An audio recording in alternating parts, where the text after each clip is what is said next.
হ্যাঁ পাকোড়া করেছি, খেয়ে দেখো কেমন হয়েছে। আরে একটু অন্যরকম করে করেছি, খেতে কেমন হয়েছে বলো? ভালো হয়েছে? একটু অন্যরকম হয়েছে না? বেশ একটু কাবাব স্টাইলের মনে হচ্ছে না?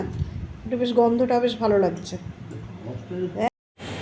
নমস্কার বন্ধুরা, আমি শর্মিলা। আমার নতুন একটা ভিডিও তোমাদের সকলকে স্বাগত।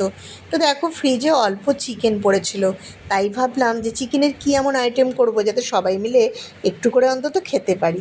তারপর ভাবলাম আজকে বরঞ্চ একটু পাকোড়াই বানাই।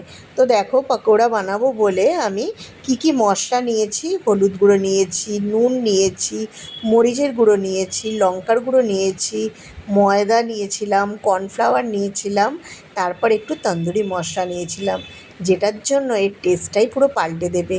আর আধখানা লেবু তো এর মধ্যে দেবো ম্যারিনেশন করার জন্য। একটা ডিম নিয়েছিলাম, আর একটু আদা রসুন থেতো করে এর মধ্যে দেওয়া হবে।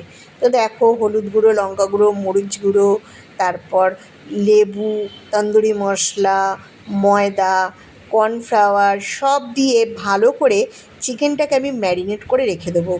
কিছুক্ষণ ম্যারিনেট করে রাখলে এর মধ্যে মশলাগুলো এত সুন্দর ঢোকে, আর খেতেও কিন্তু খুব ভালো লাগে। কিছুক্ষণ আগে না সব কিছু মশলা দিয়ে মেখে রাখলে সত্যিই কিন্তু ইনস্ট্যান্ট করার থেকে একটু মেখে রাখলে একটু অন্যরকম লাগে। দেখো, আমি ডিমটাও ফেটিয়ে দিয়ে দিয়েছি। এবার ভালো করে এটা মেশাবার পালা, যাতে পুরো চিকেনটার মধ্যে এগুলো পুরো মশলাগুলো খুব ভালোভাবে ঢুকে যায়, আর এর ফ্লেভারটাও খুব সুন্দর আসে। তো দেখো, ভালো করে আমি এটা মিশিয়ে নিলাম। ভালো করে মেশাবার পর এবার এটাকে কিছুক্ষণ আমি ঢাকা দিয়ে রেখে দেবো।